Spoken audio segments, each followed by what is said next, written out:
Welcome, everybody, to Dicks, Dorks, and Destinies. I'm Chapel, your host, and today I'm here with Ken. Hey everybody, how's it going? Today we're covering Warhammer 40k. Absolutely, one of my favorite subjects on planet Terra. Hell yeah.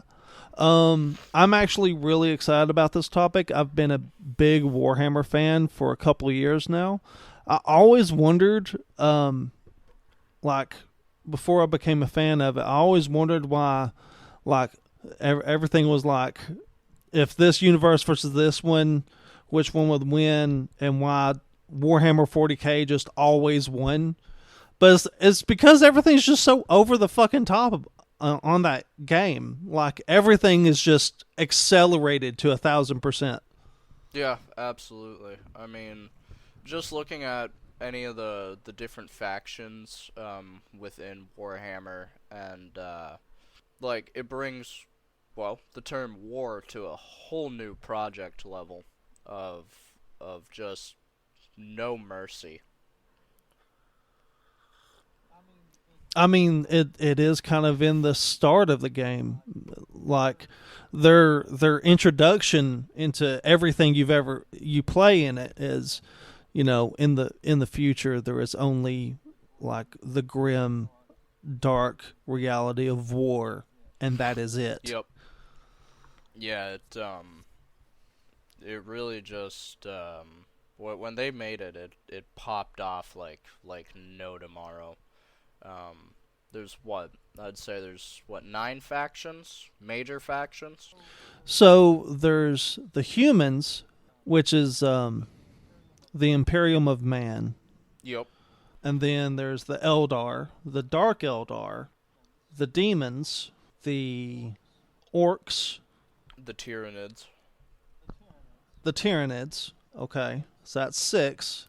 We got the Chaos. No, we covered them. That's the Oh, demons.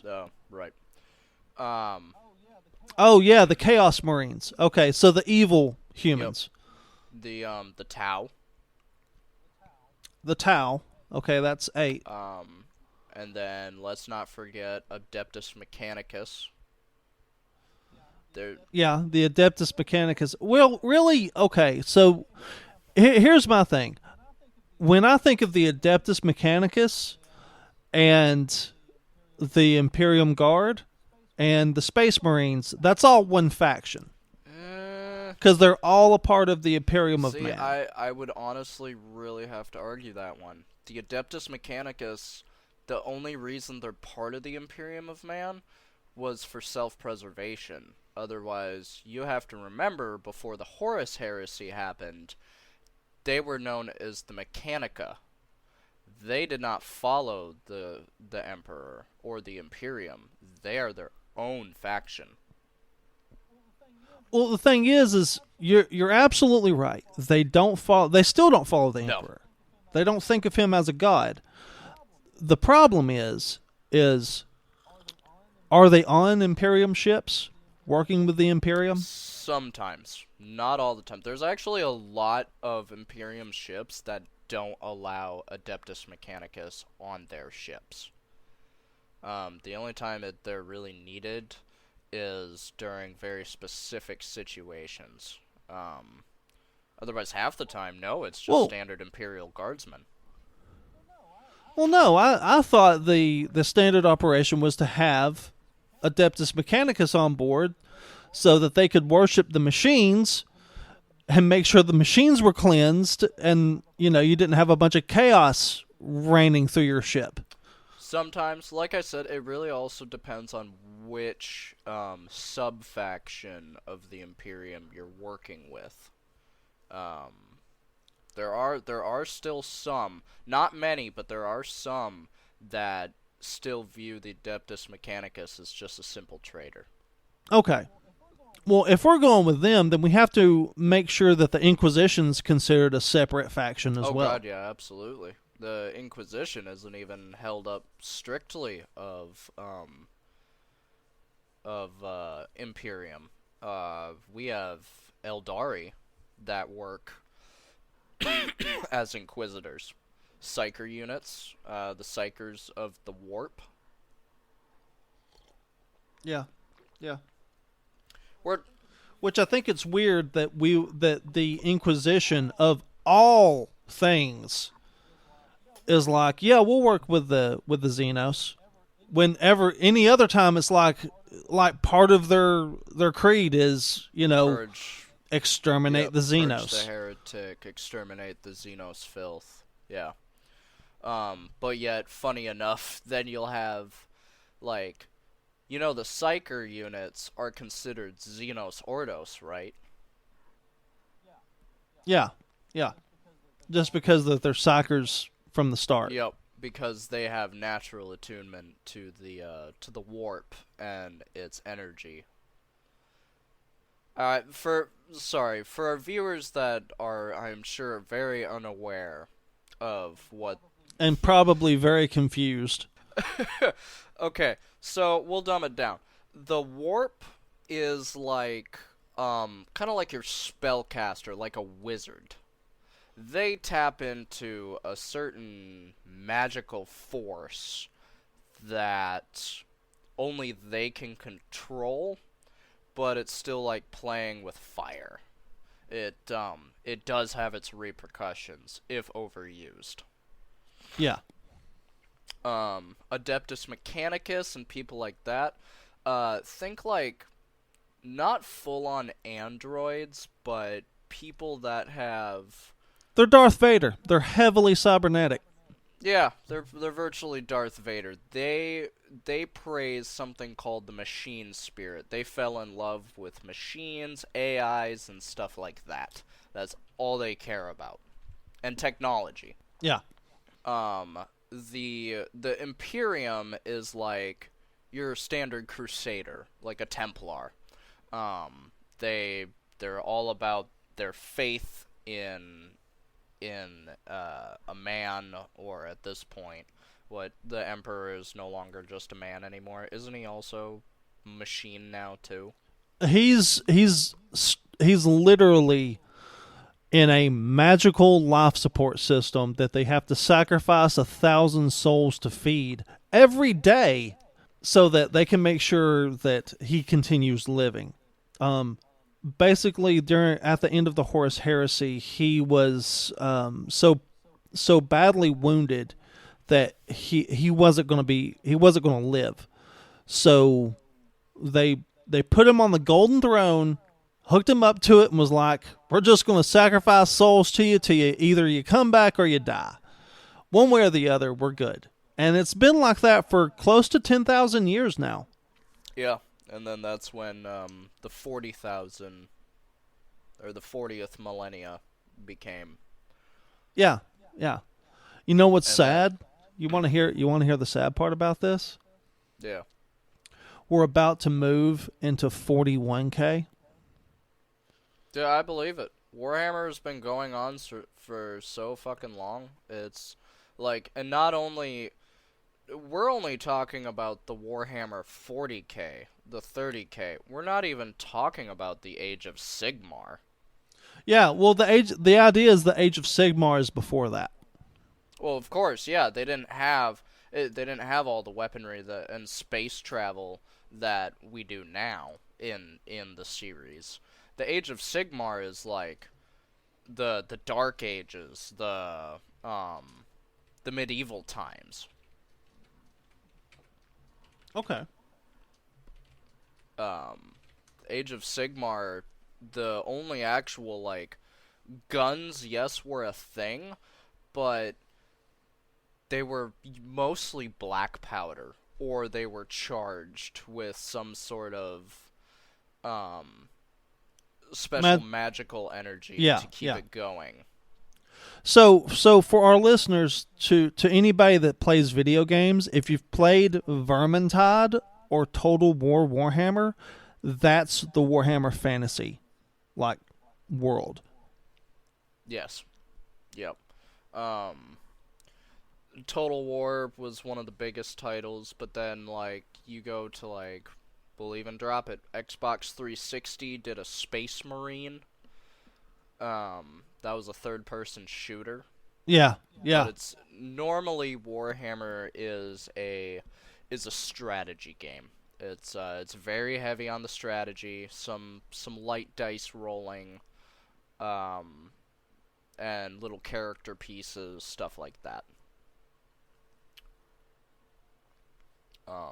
Yeah, amazing game, by the way. Absolutely love that game. Yeah, there's just about I have yet to have run across any Warhammer game that I am genuinely disappointed in. I even tried what's it called? Bolt Gun. That was actually a really cool concept. Yeah. Doom style game, like old school Doom, 64-bit, Yeah. but in Warhammer time. Yeah, with like a Warhammer setting. Yep. So, which is actually kind of funny because, Chapel, I kid you not, if you ever play it, I swear to God they stole some already remade images from Doom for that game. I mean, look, man, they might have paid the artist for them, so...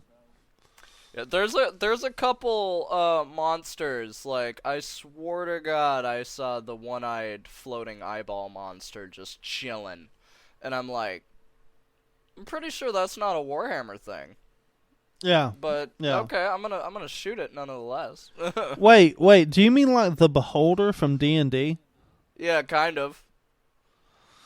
Huh. Except, Doom had their own. I can't remember what the hell it was called. It definitely wasn't yeah, Beholder, yeah. It was like Behemoth or something. No, it was something weird, but yeah, no, I know which one you're talking about. Yeah, the big floating eyeball, and every time it opened its mouth, like a fireball blasted at you. Yeah. Yeah. I swear to God, I saw one of those in Bolt Gun. It was weird. Huh. I mean, the Chaos Demons don't have any, like, shortage of insane demons that they can just drop into the game at any point, so...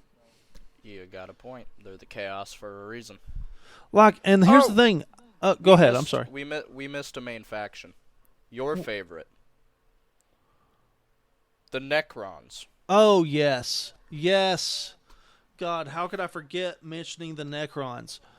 I fucking love the Necrons. So for our listeners, the Necrons is an ancient race. Like, they are literally the oldest civilized race. Because anything older than them, they've already killed.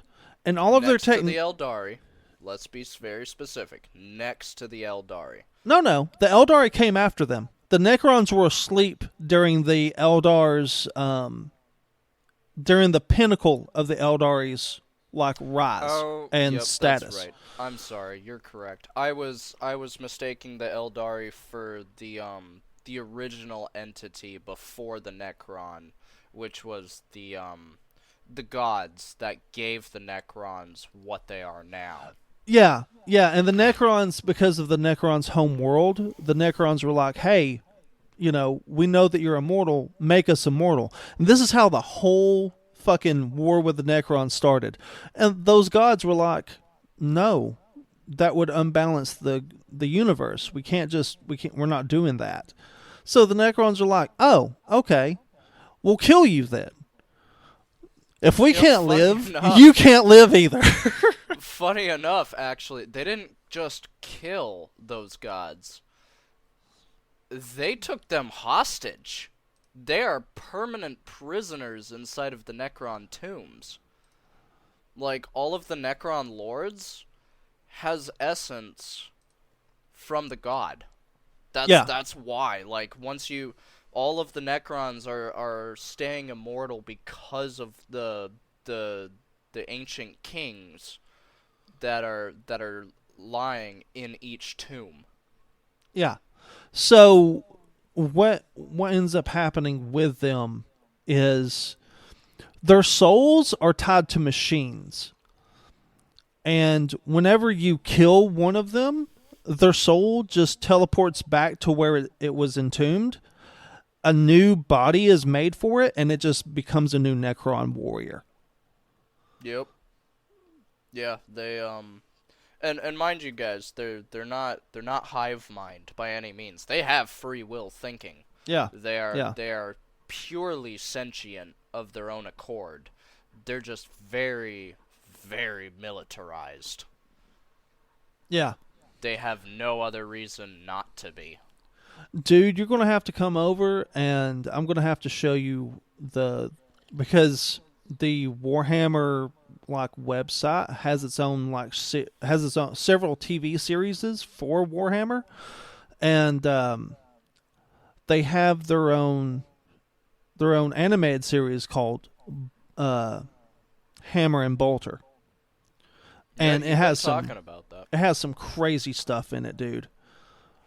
You're gonna have to come over. I'm gonna have to like pay my $5 for a monthly subscription, and then just let you watch some of the stuff in it. It's fucking fantastic. Hell yeah. So, not only said about like Necrons and the Imperium of Man, you viewers, you're probably asking, so in war there's always like a good guy and a bad guy, right? Well, do I got a trick story for you. There is no good guy in this scenario. Every one of these factions are purely evil to their own intent. There is no right, there is no wrong. The Yeah. orcs invade planets by taking them over through meteors, and they actually spawn from fungus. Yeah, because the orcs are not they're not sapient creatures the way we are. The orcs are plant-based creatures, and their fungus just grows more orcs. Yep. Which funny enough because so normally when you play a Warhammer game, you don't really ever play normally as an orc. So you're getting the perspectives from a different faction. Orcs are dumb. They're stupid. They are not articulate in their words. They don't really know anything besides destruction. Some of that is true, yes. However, they are very crafty bastards. They can take entire cities and turn them into weaponized machines and bolt it onto themselves. Yeah. Yeah, when we say that they take everything and turn it up to 1,000%, we mean like they will take a gigantic citadel, strap it to the back of two legs, and call it a mech suit.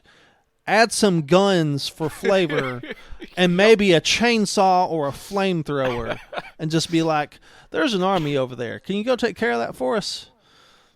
And Yeah, off it'll yeah. go. Yeah, it actually will. Those are called Titans, and they are my favorite thing in all of Warhammer. I kid you not. When I went on vacation, I went home.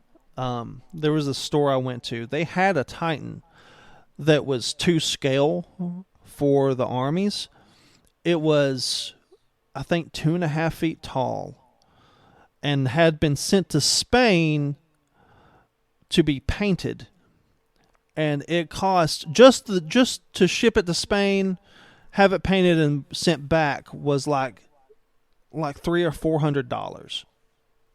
Oh, I believe it. And you know what? If they ever sell it, it's gonna be about $3,000 or $4,000. Absolutely, yeah, it is. That's another. Actually, I saw there is a guy right now, and I encourage you to look this up. There is a man making a full scale model of a Titan. This thing is already the head. He had to crouch down to take the photo of him sitting next to a Titan head that he's making. That thing would be the size of a fucking house. How did he? I want to say he's making about a 7.5 to 8 foot tall Titan model. And the head, and he's making it proportion to like its actual like bulkness. So the head itself is about half of his body height. It's going to be amazing. This is going to be a project he's going to be working on for a long time, and I hope one day it goes on the news where they're like, check this thing out, and we're going to sit there and go, that's a Titan. Yeah. See, I found a couple of Titans for the board game that are about the size of what they're supposed to be by scale. But I need some. I need to find one that has like a couple of soldiers in the picture just to give you a scale. Right. Because Yeah. I'm looking at like the scale, the like the Emperor class Titan is 54 meters tall. Yep. That's not even the largest Titan. And The largest that's Titan is actually lost inside of the warp right now. It has not resurfaced. yeah, and that's 35 feet tall, 40 inches. I mean, that's not the biggest thing on the planet, but 35 feet tall is pretty fucking large. Yeah. Yeah, an Emperor class Titan, that's about a medium size for the Titans, isn't it? I mean, it's a little No, larger no. than your basics, The but Emperor class Titan is the biggest one. That's the one with the big cathedral on the back. no, I can guarantee you that is not the largest Titan. Like I said, the largest Titan is actually lost inside the warp right now in the series. It Right. stands double or triple in height to the Emperor class Titan. Okay, hang on. Cause yeah, okay. Let's see here. Oh, I'm sorry. I'm sorry. That's the scale model for that's a scaling of the models for like actual like the actual uh game. So the Emperor class Titan for like the board game is 36 inches. Right. Um, so let's see here. I am pulling up something. Soon as I find it.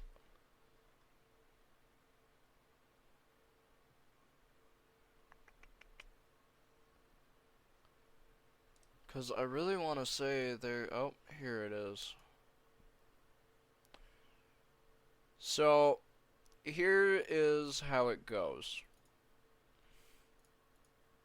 Um, you have your tactical space marine, which sits well under 30 meters.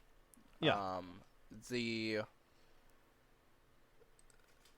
Warhound Titan stands just a little over 30 meters. The Warlord Titan sits about halfway from 30 to 60. The Imperator stands at about 60 meters, but it's the Abomitus, the one that is currently in the warp right now, stands over 90 meters tall. The Huh. Abomitus is actually a Chaos Marine Titan. They had captured one and sent it back through the warp for Nurgleth. Oh, And you mean Papa Nurgle? yeah, Papa Nurgle. But yeah, no, that is their Titan, and their Titan only comes out once in a great while because of how much warp energy it takes to bring this thing through. Yeah. I mean, this thing it's got chain swords, Gauss weaponry, plasma weaponry, flamethrowers, anything and everything you can think of, they stole and have attached to this thing. It is super ridiculously strong.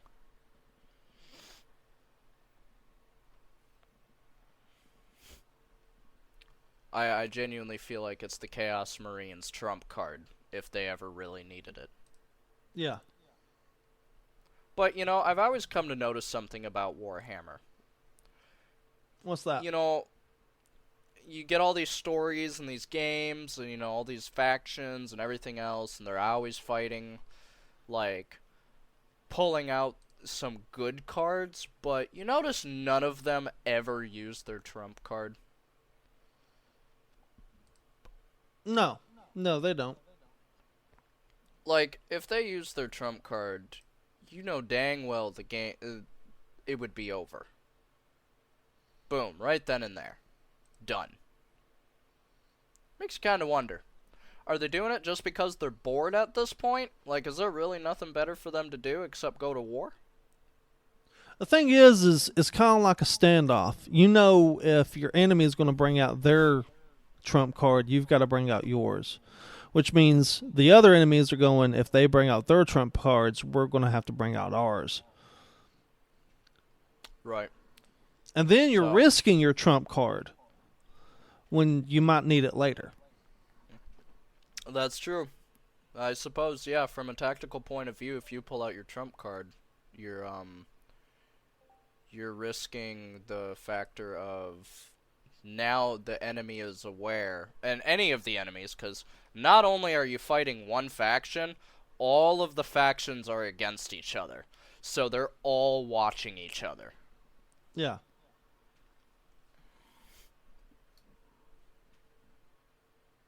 It's an amazing topic. I love this topic. Yeah. So funny enough, in Warhammer lore, there's a brand new Tyranid swarm that's coming in from the opposite side of the galaxy than the other Tyranid swarm. Oh dear God. Are we coming up to a new faction? No. No, we're not, because these are the same kinds of Tyranid. So the idea is they're our galaxy might actually, the galaxy in that universe might actually be surrounded by a Tyranid swarm. Yeah, it very well could. The Tyranids are cunning. For the viewers that don't know, Tyranids, think of like if you've ever seen the movie Alien. That's like Tyranids in Warhammer. They're the xenomorphs, the aliens that are very hive-minded, but they're very cunning, and they are all about decimating an entire planet just for their hive. A funny difference. So the alien from Aliens, the xenomorph, if its blood splashes on you, you might think, oh, that's awful. My arm's just melted off. That's awful. And you might think that might be the worst of the two cases, but you would be wrong. If a Tyranid's blood gets on like a regular human, they just become a Tyranid. So think of like a xenomorph that can just make more xenomorphs. Yeah, just by sacrificing itself. I see Kid has joined us. It's about damn time. You're late for the war meeting. How dare you? The Emperor will not handle this faultiness. The Emperor can suck my salty left nut, so... Heretic! Heresy! Heresy!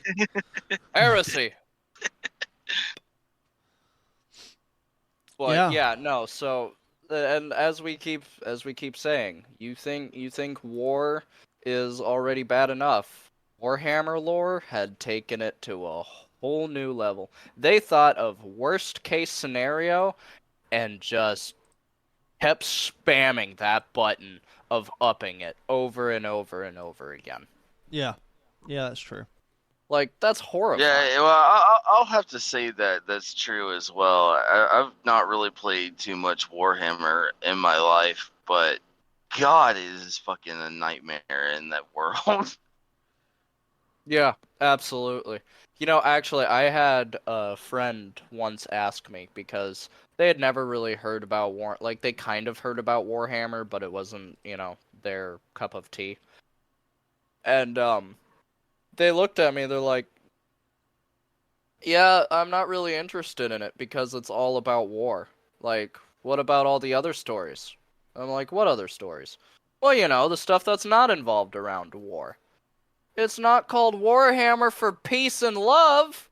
What are you talking about? The whole point of the damn thing is for the story of each faction's wars that they're in. Yes, there is downtime. Yes, there is. It is in many books where they'll be sitting there on their ships or talking or, stuff like that. There is the other aspect. but that's not the point of Warhammer. It's about the conquest. Yeah. No, with the since I was late to the party here and I was listening in to you all discuss the Tannins. Tyranids. Mm-hmm. Chapel, you were talking about how the Tannid's blood worked, as in Yeah, the Tyranid's blood acts like a virus. okay, so in the comparison of the xenomorph to them, xenomorph's blood when it bleeds is corrosive and acidic. Yep. Like Yeah. it will melt. It'll melt your flesh faster than acetone will wipe off fingernail polish. Yeah, in a heartbeat. But the Tyranids, instead of wasting such a valuable resource of human flesh, why would we do that? Let's just make our blood so that you become one of us. And the Tyrannid's blood comes on contact with another species' skin. Well, this is going to be funny when I say this. To me, spreads like herpes.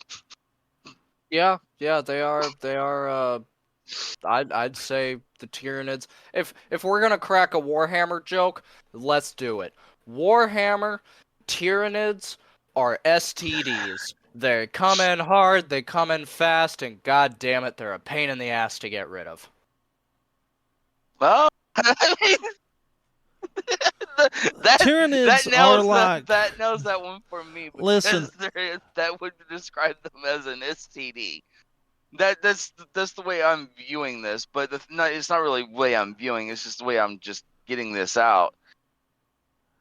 So, okay. So for me, like, the Tyranid blood is kind of like Rihanna after she's had a train ran on her. Every day is just infected after that. And Chris Brown is really upset still.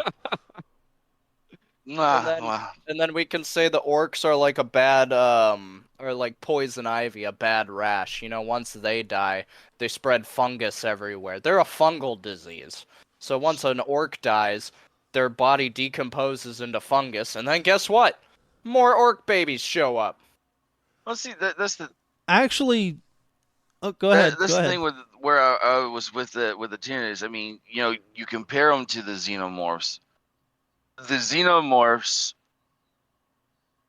there was I'm not even going to get into the online debate that people had over the xenomorphs. We all know that an alien queen lays the eggs. From there, you really don't need an alien queen again. You just need a drone to be promoted to queen. But that's not the case. The whole thing of it is you get captured, or a human being gets captured, you get forced fed an egg through a face hugger. The face hugger then just leaves and dies or whatever. And then you're laying there, everything's fine, your friends come find you, and then all of a sudden you're in immense pain as a baby alien just pops its way out of your chest. I mean, let's face it. The face hugger, it gets on you, it dies, and then your water breaks during dinner. It's the worst possible time. That was during dinner, damn it. I was eating that. And another thing, actually, between Tyranids and Xenomorphs. Tyranids don't have a queen. Like, they don't actually have a full-fledged leader. They're a hive mind without a queen, or without a ruling body. Actually, you both are wrong. It's much, much, much, much worse. No, as I was trying to finish saying, they have the Gene Stealers, an entire organization and faction of the Tyranids that they're like super scouts. They're the reason that all the shit goes south. So to help you understand first, Gene Stealers are the ones that become infected, like the regular population becomes infected with the Tyranid strain, they become gene stealers, and then eventually they become Tyranids. But this is what I meant when I said it's much, much worse than what both of you were talking about. The Tyranids are a single organism. When they go up into like their big like space Tyranids that travel throughout space, they just become pools of blood and DNA, and then they just reform into whatever is needed, and that's what attacks the planet. Yeah, like they're a pile of goop. That's all they are. That's their truest form, is a pile of goop that has yet to take in the shape and desirable murder tactic to take over a hostile planet. There's only one thing that Tyranids won't consume, and that's just stone. They leave desert planets alone, but if you have any plant life, all that plant life is material for the Tyranid to absorb. So, like your standard forge worlds that are mostly just stone and metal, you'll very, very rarely ever. It has to be under some sort of very special circumstance that there is something under that world, like under the surface. If they're there, there's something under the surface. If they're not there, they have... The populace won't be there either. The populace won't be there either, because there's nothing to it. It's a deserted planet. No one will survive there. There is no point. And half the time, a lot of factions will just go ahead and destroy that planet. If it's not even good enough to house anything, fuck it. Not worth our time. Burn it to the ground. Or in this case, burn it into a solar system. I just, just for the fun of it, because like I said, I've played very little Warhammer and not really gotten too far into the lore. Out of all the games that I've played, tabletop games, RPGs, and everything else, and the movies that I've seen in my life and everything else, I thought the Xenomorphs were bad. They've got nothing compared to this group. No, they don't. Like literally every like we've been saying, every kind of faction, like you can even go into the Space Marines. You thought the Crusades were bad? The Space Marines figured out how to make it so much worse. Yeah. So like there's a quote that I'm reading here, because like I said, I'm just rushing, going over this, and it's from an Inquisitor from the Conclave of Hard. They're explaining that the Tyranids there's a cancer eating at the Imperium. With each decade, it advances deeper, leaving drained, dead worlds in its wake. This horror is an abomination, has thought and purpose which functions on an unimaginable galactic scale, and all we can do is try to stop the swarm. Yeah. Yeah, it's that bad. Like holy fuck. Yeah, the war between these factions are genuinely that bad. That's why no one, as Chapel and I were just talking about, they don't dare pull out their trump card. Because the second they do is the second every other faction turns. And pulls out their trump card. And then nothing will survive in its wake. There will be nothing left at all. No solar system will survive. No universe will survive. All of it will be gone. I mean, hell, with Chapel's favorite faction, think about how many Necron tombs are actually buried underneath all of these different worlds. If the Necrons pulled out their trump card, they've already won majority. Yeah, well, they've actually got several trump cards. They can wake all the Necrons up, Or they have a device like that's isolated away from everything else, and they could just start supernovaing stars from that device. Yep. They can just be like, oh, this star in the galaxy? Well, we'll blow Yep. that up.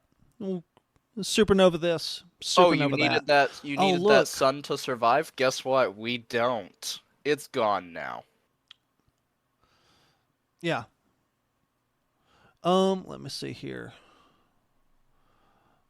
So, like, there's two of the things I was going to bring up, one thing I was going to bring up. There's a theory that one of the gods that the Necrons were at war with survived and escaped, and there's one of two possibilities.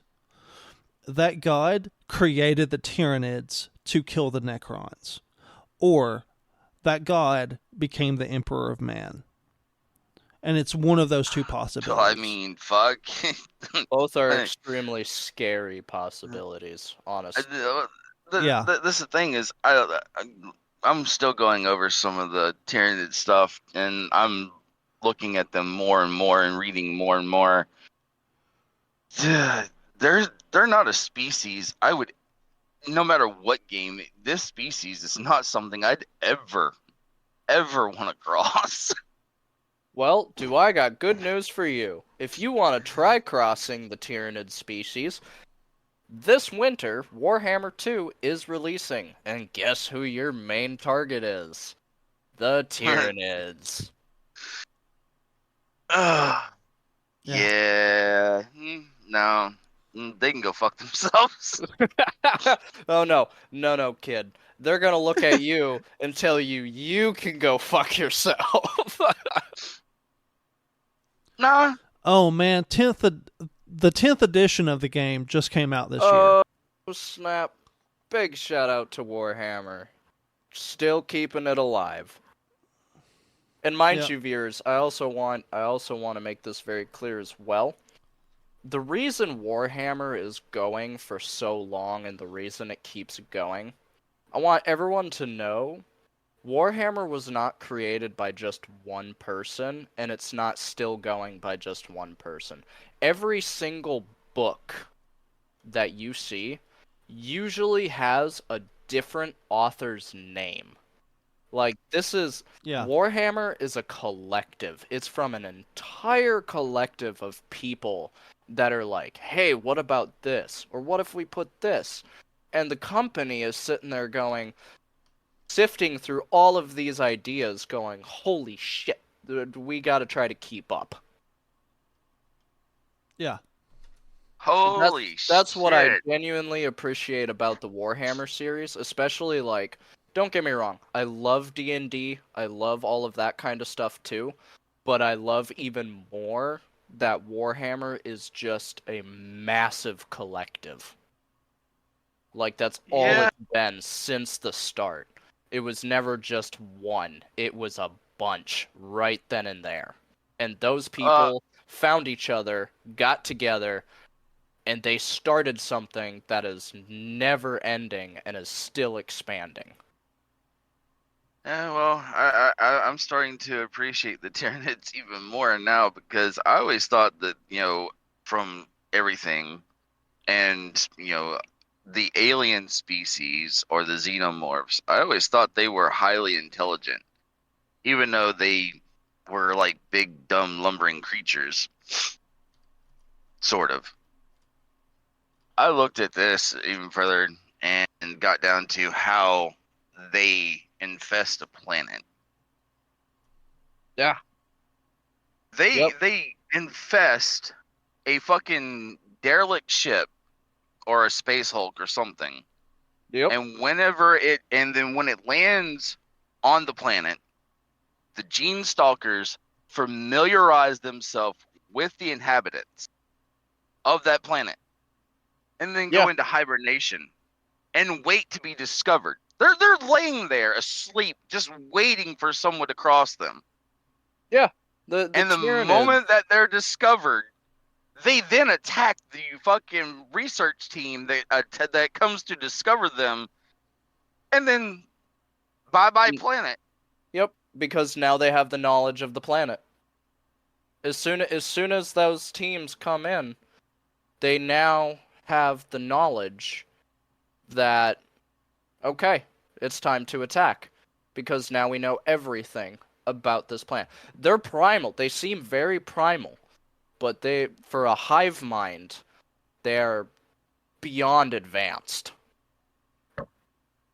Like, what kind of enemy just sits there, takes over something, lands it, and goes, "Alright, guys, it's your coordinated nap time.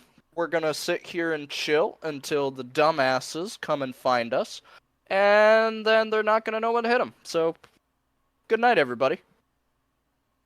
They have no cares.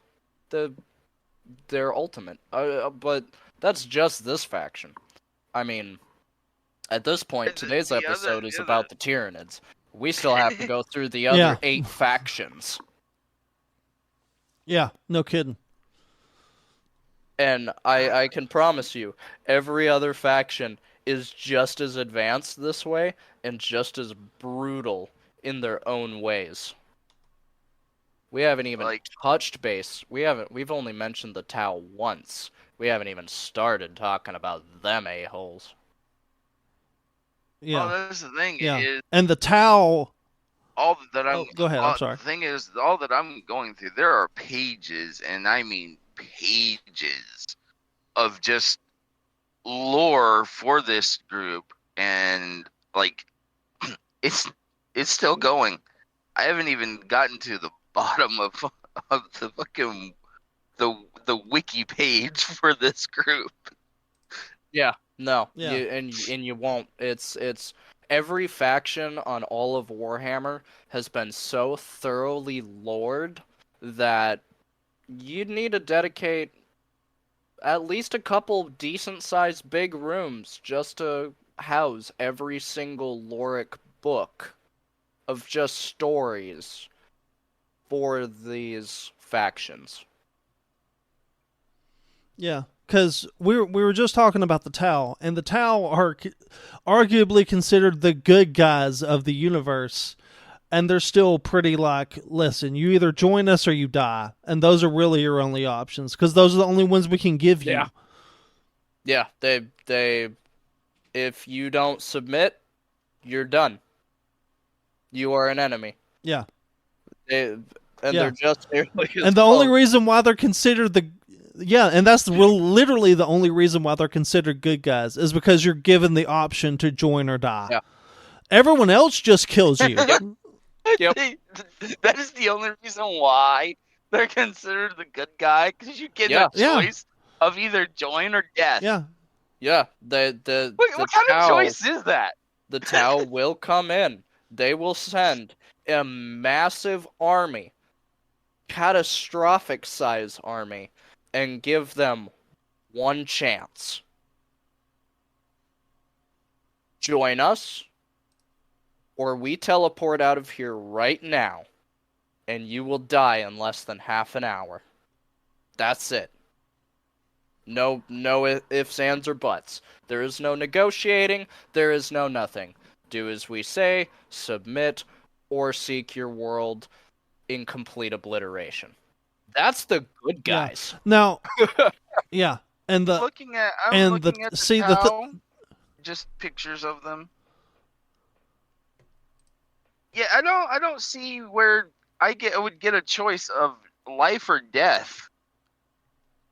Because the Tau armies have members of other races. They will allow members of other races to join them. The Imperium of Man, genocidal, xenocidal. And that's pretty much the same way it is for all the other factions. They are xenocidal and genocidal. If you might be part of their race, but if you don't fall into their faction, they'll just kill you anyway. Yeah, and then the Chaos themselves, I mean, they're just dark manifestations of everything. Yeah. Papa Nurgle himself had the fucking bright idea to go, you know, with all this war going on, I can profit pretty heavy on this. hey, I'm gonna start whispering dark things into all of you. And as soon as you start turning even a little bit, I'm gonna wrap my fucking tentacles around you. You're coming through the warp, and I'm spitting you right back out 10 seconds later as something fucked up. Yeah. Yeah, so the Chaos Marines have like 4 factions. They have a faction for Nurgle, which is the Plague Marines. They have a faction for what's his name? Karn. They have a faction for Karn. And I don't know what they're called. We have a few now. We have Skaven, um, the Beasts of Chaos, the Blades of Corn, the Disciples of Tzeentch, the Hedonites of Slaanesh, the Maggotkin of Nurgle, the Slaves to Darkness, the Flesh Eater Courts. Yeah. We got a lot. We got a lot. They have Yeah. And they fight each other. They fight each other and, too. They don't care. They're like, no, we're the best. No, you're the best. and the Dark Eldar, who worship the Chaos Gods, also fight the Chaos Space Marines. The Dark Eldari don't want to fall in line with them either. And let's not forget the Word Bearers. This group is just about as bad as fucking the Tyranids are. Yeah. I see Crash has joined us as well. That's a little late there, buddy. Yeah. He's muted. But he's listening. Yeah. No, like, so today's episode, I'll definitely say today's episode is definitely more about the Tyranids and just the kind of the start basis of getting into Warhammer itself. This is gonna be a long project. We're gonna need to separate this. We're gonna have like a whole subsection on our Spotify just for Warhammer. Yeah. So the Tyranids are actually my second most favorite group. My first favorite group being the Necrons, but I do love the Tyranids. I'm sorry, I gotta be, that guy, but fuck. Wow, I'm drawing a blank. Adeptus Mechanicus? Not Adeptus Mechanicus. The Inquisition? Nope, fuck the Inquisition. They're just a bunch of borderline heretics, graced by the Emperor. Oh, what the hell? I can't believe I'm drawing a blank. I'm always spouting it off.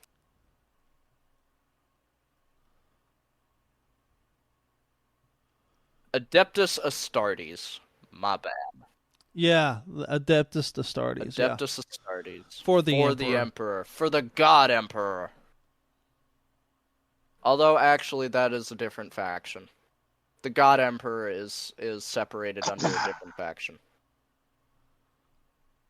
Oh, yeah, because there's also the Word Bearers. The Word Bearers started the God Emperor. They started the religious zealot faith. But what I was thinking of was the it's the Adeptus something, not the Adeptus Sororitas, which is the Battle Sisters. But I was talking about like the elite guards. For the God Emperor?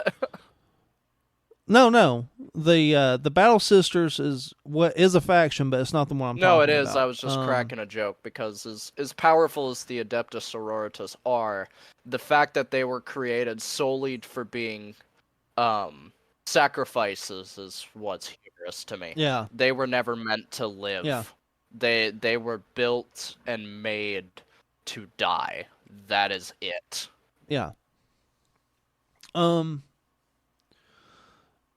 it's like the Royal Guard for the Emperor of Man. Oh, shit. You know what? I'm actually just reading about that too. Oh, hell, what are they called?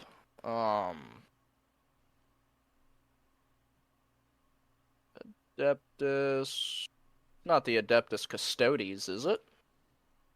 Yeah, yeah, that's it. The Adeptus Custodes. Or Titanicus? No. No. So for for our listeners, so like you have a normal human, that's a guardsman. You know, between 5 and 6 feet tall, muscular. Regular person. Okay. Then you have a space marine who is cybernetically augmented, has had surgical increases to their body, Yeah. and is like super hard to kill. Okay, everything that those are to the humans, that's how much the Custodes is more than the Space The Marine. Custodes' standard colors are of silver, gold, and energy blue. The only time that their colors remain different is during the fact they will switch their blue to red depending on where they are heading. The blue is the royal color, the red is their war banner, but they are always imbued in gold. Yeah. They are the highest of the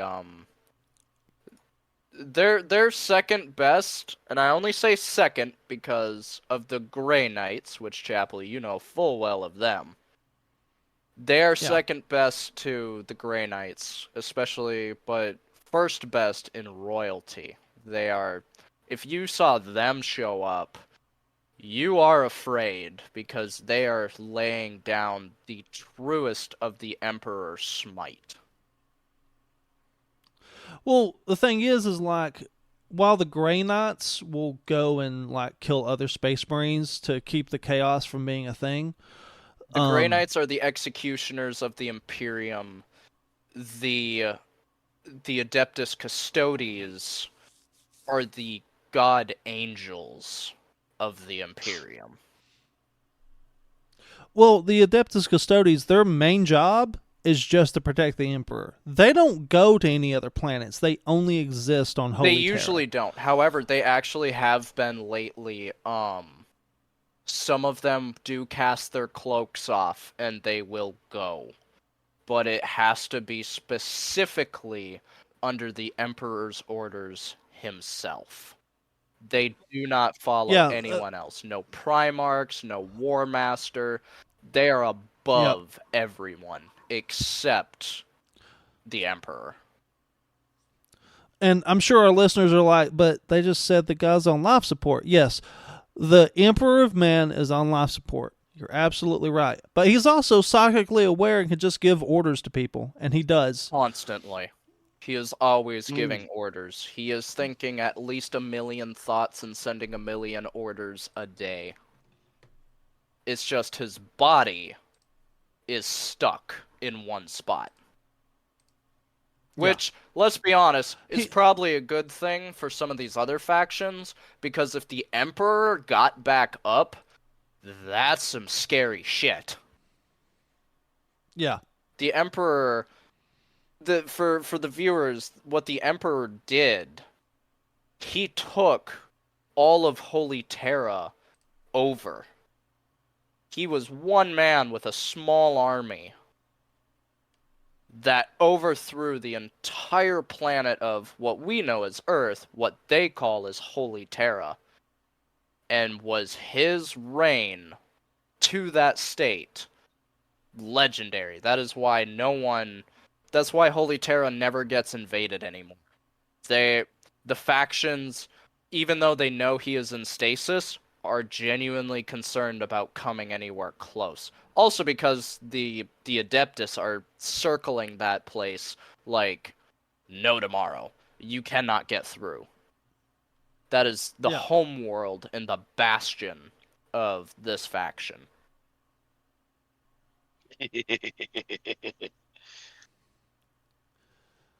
This was an amazing Oh, topic today. I had fun. while Looks you all like were talking about your all's favorites, I was looking at one group because they caught my attention just by their name. was that Which one? The Strixus. that's got to be a sub faction. Um, they're nomadic xenospecies with a reputation as untrustworthy traders, wanderers, and sometimes slavers and pirates. Oh, yeah. Okay. They're only encountered in the Cronus Expanse. Yep. Yep. Okay. We know them as rogue traders. Okay. The Strixa, the So Strixa family. so and just so we're clear, um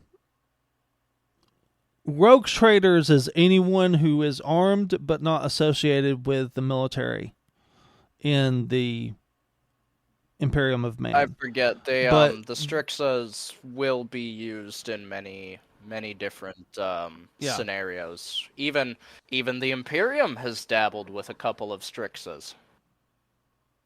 yeah. The thing is they don't have a home planet Nope. anymore. Their home planet was destroyed. So they're forever traveling. Yeah. Oh man, I forgot all about the Strixas. They kind of just flew off the face of, well, the planet, Oh yeah, they just kind of flew out of the galaxy. But the thing is I think the Cronus. Actually checking right now to be sure. Um, I want to say the Cronus was about mid times, wasn't it? no, the Cronus Expanse is called the Maul right now, and that's because that's where all the warp storms are. That's like the central area of the warp. Right, right. That's right. Yeah, it's a no man's zone. They the Imperium won't go near it. Virtually no faction will go near that area right now. Because it's Yeah. so heavily imbued in the warp that it's also it's worried that it could be a spawn point for a mass chaos army. But at the same time not, because warp storms are different. They're anomalies. Yeah. The warp acts both as a gate, but yet as a natural phenomenon. It's very strange. Well, Chapel, I would say that's probably about all the time we have for today, isn't it? Yeah, it is. It's kind of saddening, but it has to end sometime. Sorry, I was late to the group here. Hey, you know what? That's That's alright. all right, You man. added some good feedback, at least. For someone that doesn't know too much about Warhammer, we appreciate you putting in some 2 cents in that. Well, I mean, Yeah. I've briefly played it for like all of like maybe 15 minutes, so I never got. I Did never you really play it, got or did you spend that in. 15 minutes learning how it even worked? No, I actually played. I got the tutorial as I played from well experienced players, but I'm like, yeah, this is something I could probably get into, but I've never really gave it too much thought after that. Yeah. I do have Chapel, as long as it's okay with you. I have a location for some of our viewers if they would like to maybe even just check out a store, a physical store, learn a little bit. So Yeah. any of our viewers that are in maybe the North Dakota or Minnesota region, there is a shop in Fargo, North Dakota that is just named Warhammer. If you are interested, and I'm going to warn you now, if you're really interested, bring money. Okay, this Warhammer is not cheap. It is a Yeah, Warhammer's not It a is a cheap game. very- You either do No, it's not because I just look while I was looking up things, came across just the play set of like figurines and shit of these groups and stuff, and yeah, they're not cheap. bring a minimum of $350 with you. I promise. You'll need it. Yeah. But even if you don't want to buy that, they also have books, they have little memorabilia, and the workers that work there are very polite and they are very knowledgeable, and if you're just starting or even just trying to learn a little bit, they will take it at your pace. and they will Yeah. assist you in giving you a little bit of knowledge, find out what you're interested in, and they'll take it from there. Like I said, expensive Yeah. hobby, expensive game. I'm letting you know now. But if you are interested, check out that Warhammer store. Give them some props. The fact that they're still Yeah. standing is amazing. And yeah, and if you don't or aren't in that area, there's always a local game store near you. Usually these places sell Magic the Gathering cards, Yu-Gi-Oh, Pokemon. They'll have video games. They'll have Magic the Gathering, Dungeons and Dragons, that kind of stuff. Go there, and they can probably hook you up with some Warhammer 40k Yeah. stuff. Pretty much from what I've come to learn, you can't tell a Warhammer nerd from the rest, but if you shout for the Emperor, someone's gonna respond. Or a bunch of Yeah. people will. Now you got a whole topic. See, yeah, we're gonna have to continue on with this because I'm gonna have to look further into these races and stuff.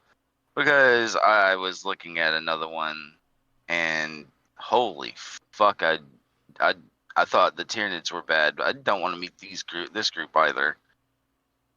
I love that we're getting Kid into this. This is awesome. Yeah, I do too. And it happens to growing be up. one of Chapel's favorite groups, the Necrons. Yeah. Yeah, we still have a whole episode based on Necrons. Don't you worry, viewers. We Yeah. will go back to the Warhammer series eventually. But I believe our next episode is AI intelligence. Is that correct? Yeah, artificial intelligence will be our next one. But I wanted to make sure we had both the Kid and Ken here for this episode. Oh yeah, Or for that episode, rather.